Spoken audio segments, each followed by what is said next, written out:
अस्सलामुअलैकुम dear viewers. आप देख रहे हैं मेरा YouTube channel biology with Najibullah. आज हम क्लास 10th बायोलॉजी रिप्रोडक्शन के यूनिट में रिप्रोडक्शन इन रैबिट को डिस्कस करेंगे, जो कि बहुत ही इम्पॉर्टेंट लॉन्ग क्वेश्चन है। Male reproductive system of rabbit and female reproductive system of rabbit. अगर हम देखें male reproductive system of rabbit को, तो इसके अंदर कौन से कंपोनेंट्स हैं? पेयर ऑफ टेस्टीज हैं, दूसरे नंबर पे एसोसिएटेड डक्ट्स हैं, तीसरे नंबर पे एक्सटर्नल जेनिटेलिया है। पेयर ऑफ टेस्टीज में क्या है? फॉर्मेशन ऑफ स्पर्म्स होते हैं। इसी तरह दूसरे नंबर पे जो एसोसिएटेड डक्ट्स हैं, जिनको हम ट्यूब्स कहते हैं, वो भी सेमिनेफ्रस ट्यूब्यूल्स कहेंगे। इसी तरह तीसरे नंबर पे एक्सटर्नल जेनिटेलिया है, यानी जो मेल रिप्रोडक्टिव ऑर्गन है उसको हम एक्सटर्नल जेनिटेलिया कहते हैं। एक्सटर्नल जेनिटेलिया जो ऐसे रिप्रोडक्टिव ऑर्गन जो बॉडी से बाहर हमें नज़र आ रहे होते हैं। और अगर फीमेल की बात करें तो उनमें इंटरनल जेनिटेलिया भी होता है। जिस तरह ओवरीज एब्डोमेन में होती हैं, यानी बॉडी के अंदर हैं, तो वो इंटरनल जेनिटेलिया है। और मेल के अंदर जो एक्सटर्नल जेनिटेलिया, यानी बॉडी से बाहर जो हमें रिप्रोडक्टिव ऑर्गन वाज़े तौर पे नज़र आ रहे होते हैं।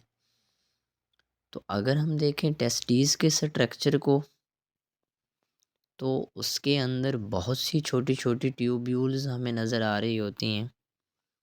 जिस तरह आपने देखा कि किडनी के अंदर मिलियन की तादाद में नेफ्रॉन थी, और हर नेफ्रॉन अपने हिस्से के यूरिन को कलेक्ट करके कलेक्टिंग डक्ट में डाल देती थी। इसी तरह टेस्टिस के अंदर भी बहुत सी छोटी छोटी ट्यूब्यूल्स हैं, जिनको हम सेमी नेफ्रस ट्यूब्यूल्स कहते हैं। इन्हीं सेमी नेफ्रस ट्यूब्यूल्स में स्पर्म बनते हैं। जब वो स्पर्म बन जाएंगे, वो कलेक्टिंग डक्ट के अंदर आते हैं। जब स्पर्म बनते हैं तो हम उनको स्पर्माटिड कहते हैं। फिर यही स्पर्माटिड मैच्योर होके स्पर्म बना देते हैं। इसी तरह टेस्टिस की ऊपर वाली साइड पे एक क्वाइल्ड पोर्शन हमें नज़र आता है, जिसको हम एपिडेडिमस भी कहते हैं, एपिडिडाइमस भी बोलते हैं। दरअसल एपिडेडिमस में आर्जी तौर पे स्पर्म स्टोर होते हैं। देखें, हमारे पास मेल में जो रिप्रोडक्टिव सिस्टम है, जिसमें से स्पर्म पास होना है और जहाँ से हमारा यूरिन पास होता है, उनके लिए एक कॉमन डक्ट है। उस कॉमन डक्ट का नाम है यूरेथ्रा। अगर हम देखें कि ये छोटी सी डायग्राम यूरिनरी ब्लैडर है, इसी तरह यूरिनरी ब्लैडर से आने वाली डक्ट का नाम यूरेथ्रा है, जो नीचे की तरफ ये आ रही होती। मेल के अंदर यूरिन और स्पर्म के लिए जो डक्ट है वो सेम है, लेकिन एक वक्त में एक चीज़ पास होती है, या यूरिन पास होगा या स्पर्म पास होंगे। देखिए, इनके लिए स्फिंक्टर लगे होते हैं कि एट अ टाइम एक चीज़ को पास किया जा सकता है।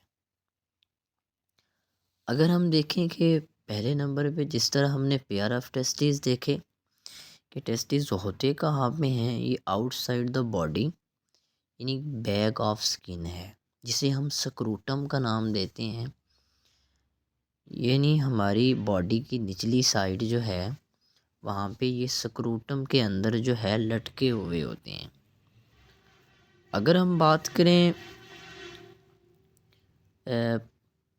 इसकी यूरिनरी ब्लैडर की, तो यूरिनरी ब्लैडर के फ़ौरन साथ ही नीचे वाली साइड पे एक और नाली आ रही होती है, जिसे वेज डिफरेंस कहते हैं।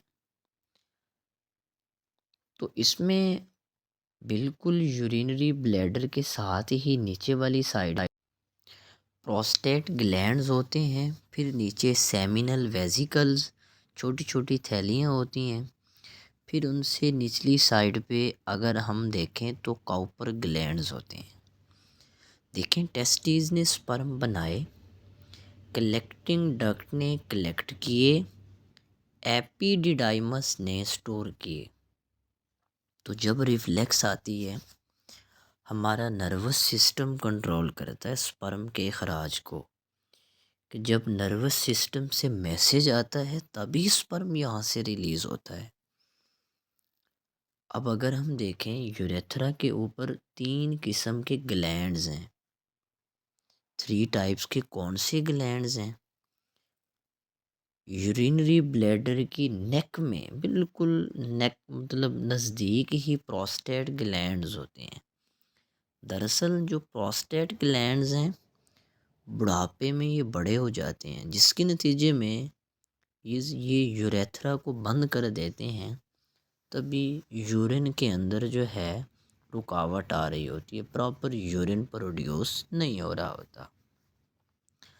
अगर हम देखें कि प्रोस्टेट ग्लैंड क्या है, ये ऐसी सिक्रीशंस है जो न्यूट्रलाइज करती है स्पर्म की एसिडिटी को, यानी पीएच मेंटेन करने के लिए साथ में सिक्रीशन डाल देते हैं। क्योंकि हमारे जो स्पर्म हैं उनको ज़िंदा रहने के लिए ख़ास पीएच की ज़रूरत होती है, क्योंकि यही स्पर्म जब ये फीमेल ट्रैक में जाते हैं तो उसकी पीएच तो चेंज होती है, यानी वेजाइना की पीएच। तो यहाँ पर बहुत से स्पर्म की डेथ के चांसेस होते हैं, डेथ होती भी है। अब उस पीएच को बरकरार रखने के लिए गोया किस तरह पीएच को बरकरार रखने के लिए गोया स्पर्म को ज़िंदा रखने के लिए सिक्रीशन ऐड कर देते हैं। अब दूसरे नंबर पे हमने कहा सेमिनल वेसिकल्स हैं, छोटी छोटी थैलियाँ लगी होती हैं। दरअसल सेमिनल, एन से न्यूट्रिशन याद रखें, ये ऐसी न्यूट्रिशन है, यानी ऐसी सिक्रीशंस हैं जो हमारे स्पर्म के लिए फूड का सोर्स है। ये स्पर्म को न्यूट्रिशन प्रोवाइड करता है, फूड प्रोवाइड करता है, गोया फूड का सोर्स है। इसी तरह तीसरे नंबर पे काउपर ग्लैंड्स हैं। ये डक्ट्स को लुब्रिकेट करता है, स्लिपरी बनाता है। ताकि क्यों उसको डक्ट्स को लुब्रिकेट कर रहा है, क्यों स्लिपरी बना रहा है? ताकि इजीली हमारे स्पर्म पास हो सके। अब दरअसल अगर हम देखें कि प्रोस्टेट ग्लैंड्स भी सिक्रीशंस हैं, सेमिनल वेसिकल भी सिक्रीशंस हैं, काउपर ग्लैंड्स भी सिक्रीशंस हैं। अब इन तीनों में स्पर्म 10% होंगे। सिक्रीशन कहते किसे हैं? गोया फ्लूइड को कह सकते हैं। वो फ्लूइड वो कितने फीसद है? 90%। अब स्पर्म और सिक्रीशन मिलके क्या बना देती हैं? सीमन। तो आज हमने male reproductive system of rabbit को देखा।